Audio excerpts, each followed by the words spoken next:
नमस्कार, मी प्रियांका पाटील। आपण पाहत आहात राष्ट्रीय लोकराज्य न्यूज, निर्भीड बातम्यांचे व्यासपीठ। आज आपण दिवसभरामध्ये घडणाऱ्या घडामोडींवर नजर टाकूया। महाड विधानसभा मतदारसंघातील आमदार भरत शेठ गोगावले यांचा प्रचंड बहुसंख्येत रेकॉर्ड ब्रेक असा अर्ज दाखल। महाडमध्ये रेकॉर्ड ब्रेक असा जनसमुदायामध्ये तसेच मंत्री महोदय सुनील तटकरे, प्रवीण दरेकर, उदय सामंत तसेच आमदार अनिकेत तटकरे, विकास शेठ गोगावले, चंद्रकांत कळंबे, शिवसेना पदाधिकारी कार्यकर्ते दिनांक 29 ऑक्टोबर रोजी भरत शेठ गोगावले यांचा आमदारकीचा अर्ज दाखल करण्यात आला। त्यावेळी हजारोंच्या संख्येने त्यांचे समर्थक उपस्थित होते। विरोधकांना सडेतोड उत्तरही देण्यात आलं। कोणी किती चिन्ह बदलली, आपण म्हणजे आमदार भरत गोगावले हे धनुष्याच्या चिन्हावरती ठाम आहेत, ते पण 4 टर्मला। मग नेमके गद्दार कोण, असे प्रश्न मान्यवरांनीच उपस्थित केले। तसेच आमदार भरत गोगावले यांनी मतदारसंघात किती कोटी कामे केलीत हेही त्यांनी सांगितले। 288 आमदार यांच्यात सर्वात जास्त निधी आणणारा एकमेव आमदार भरत गोगावले आहेत, असे रायगड पालकमंत्री उदय सामंत यांनी त्यांच्या भाषणात बोलताना सांगितलं।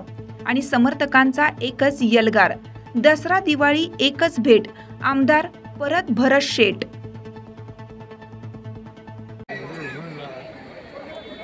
सर्व सन्माननीय अर्ज भरण्यासाठी आलेले अतिथी आणि हजारोंच्या संख्येनं माननीय भरत शेठ गोगावले यांच्या विजयावर शिक्कामोर्तब करण्यासाठी आलेले सर्व महाडवासीय बंधू आणि भगिनींनो, कालची झालेली सभा आणि आजची झालेली सभा बघितल्यानंतर अबकी बार 1 लाख पार हे निश्चित झालेलं आहे। भरत शेठ गोगावलेंचा विजय देखील निश्चित झालेला आहे। काल काही मंडळी अर्ज भरण्यासाठी इथं आले होती महाविकास आघाडीचा।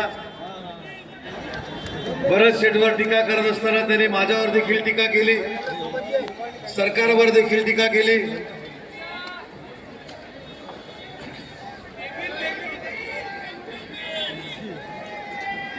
जाऊ दे,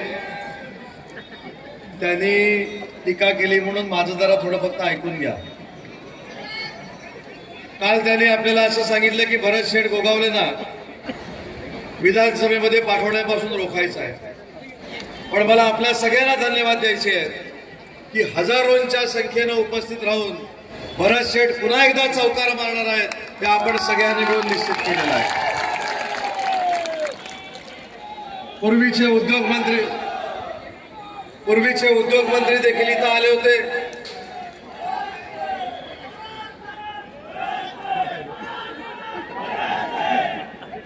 अरे परत नाही, आता कायमच भरत शेठ। परत म्हणजे दोनदा झालं। परत कायमच भरत शेठ। जोपर्यंत भरत शेठला वाटतं की मला आमदार व्हायचं आहे, तोपर्यंत भरत शेठ। अरे कायमच भरत शेठ म्हटल्यानंतर अगली बार कुठं आला आता? ते नंतर दोघं ठरवतील, तुम्ही ते ठरवू नका। तर काल राज्याचे माजी उद्योगमंत्री देखील इथं आले होते आणि त्या उद्योगमंत्र्यांनी उद्योग आले नाहीत अशा पद्धतीची टीका केली आणि उद्योग विभागामध्ये हुकुमशाही चालते अशी टीका केली। मला एकच प्रश्न त्यांना विचारायचा आहे की आज भरत शेठ शिवसेनेमध्ये काम करतात, विकास शेठ गोगावले देखील शिवसेनेमध्येच काम करतात। परंतु जर मी हुकुमशाही केली असती तर तुम्ही उद्योगमंत्री होता, तुम्ही उद्योगमंत्री असताना जे उद्योग केले ते झाकण्यासाठी तुमच्या मुलाला धनुष्यबाणाच्या शिवसेनेमध्ये का पाठवलं, हा प्रश्न तुम्ही जरा सगळ्यांना विचारला पाहिजे। त्याच्यामुळे उद्योग विभागामध्ये खरी कोणी हुकुमशाही केली, खरं कोणी त्या उद्योग विभागाला लुटलं, हे महाराष्ट्राच्या जनतेसमोर आहे। त्याच्यामुळे तुमच्या दिव्याखाली अंधार किती आहे बघा। स्वतःच्या काचेच्या घरात राहणारे 2014ची निवडणूक पाहिली आपण, त्यावेळेला समोरचा आमदार जो काय उभा होता त्यांचं चिन्ह होतं हाताचा पंजा, आपल्या आमदाराची निशाणी होती धनुष्यबाण। 2019ची निवडणूक आपण पाहिली तर आमदार साहेबांची निशाणी होती धनुष्यबाण, समोरच्यांचा होता हाताचा पंजा।